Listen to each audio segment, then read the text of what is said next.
اوقات الرجاله بتفتكر ان الست هتفضل مستنياهم مهما عملوا، وانهم يقدروا يوجعوا ويختفوا وبعدين يرجعوا يلاقوها واقفه في نفس المكان. بس الحقيقه في ستات اول ما بتتوجع بتكسر اللي بينهم وكأنها عمرها ما عرفته. لكن السؤال، مين فيهم الضحيه ومين اللي دفع الثمن ومين السبب الحقيقي في اللي حصل؟ انا اسيا عبد الرحمن ودي النضاره السوداء. قبل ما نبدأ قصة النهاردة نصلي على سيدنا محمد عليه أفضل الصلاة والسلام، وما تنسوش لايك وشير ومتابعة للصفحة. يلا نبدأ قصة النهاردة. أنا اسمي عماد وعندي 42 سنة، متجوز وعندي 3 ولاد، وبحب مراتي جدا ومش ناقصني حاجة. أنا متيسر ماديا. اتعرفت على واحدة اسمها مي، اتشدت لها بطريقة مش طبيعية واتعلقت بيها وحبيتها جدا لدرجة اني قررت اتجوزها. بس مي كان ليها شرط، ان مراتي لازم تعرف. انا فضلت اخبي عليها عشان خايف اخسرها، بس لو ما حققتش طلب مي هترفض الجواز مني، وانا مش متخيل حياتي من غيرها. فقررت ان اقول لمراتي على امل انها تتقبل الوضع وما اخسرهاش هي وولادي.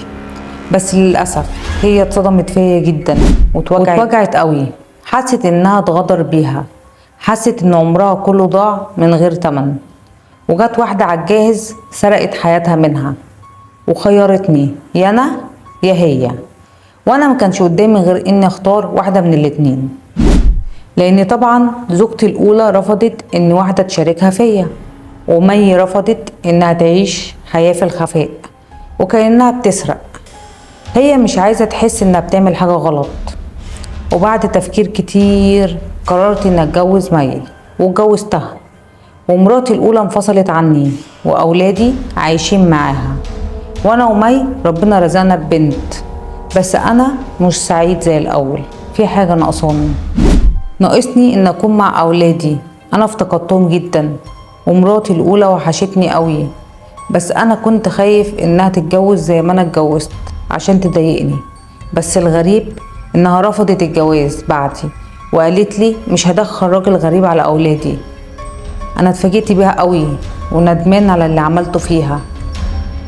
انا مش عارف، انا تايه، ولا عارف اصلح غلطي وارجع سعيد زي زمان، ولا قادر استغنى عن مي وبنتي، ولا عارف اعوض مراتي الاولى او حتى ارجع لها اعيش وسط اولادي. ده غير ضغوط الحياة، انا بقيت ملزم ببيتين. انا عملت في نفسي كده ليه؟ ولو رجع بيا الزمن لورا هعمل كده تاني؟ مش عارف. احكي قصتي عشان كل راجل يتعلم منها. لو وصلتوا لحد هنا فده معناه ان الحكاية لمست فيكوا حاجة. انا بعمل المحتوى ده من قلبي عشان كل حد محتاج يسمع اللي بيحس بيه. لو شفتوا ان القصة تستاهل ادعموني بلايك، بكلمة حلوة او بشير يوصل القصة لحد ممكن يفرق معاك كلامي. وجودك هنا مش بس بيفرق، ده بيكمل الحكاية. استحملني بقى، انا هكون عنيفة عليك شوية. مبدئيا كده، انت ندمان، انت اعترفت انك كنت سعيد، لكن دلوقتي سعادتك ناقصة طبعا، ناقصة وجود مراتك، ناقصة وجود ولادك اللي انت اتعودت عليهم، مراتك اللي فتحت عينك عليها. انت جرحتها وخنتها ووجعتها وجع مش ممكن تسامحك عليه. عارف يعني ايه تتجوز عليها؟ يعني قلت لها انا بحب واحدة تاني، انا هعيش مع واحدة تاني، انا هخلف من واحدة تاني. انت موتها وهي عايشة. اعترفت بان في الافضل منك، وده يموت اي ست.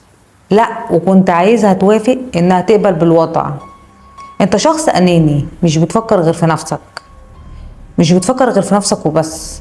وهي في المقابل فكرت في اولادك وفيك، ورفضت وجود شخص تاني في حياتها، خوف على اولادها ووفاء واخلاص لحياتها معاك.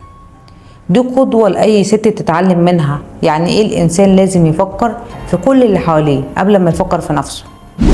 الست دي عايشة لأولادها وبس، لكن انت عايش لنفسك. قمة الأنانية انك تفكر في نفسك وإشباع رغباتك، وفاقد الإحساس بكل اللي حواليك. ربنا يصلح لك حالك ويهديك على مراتك وعلى ولادك.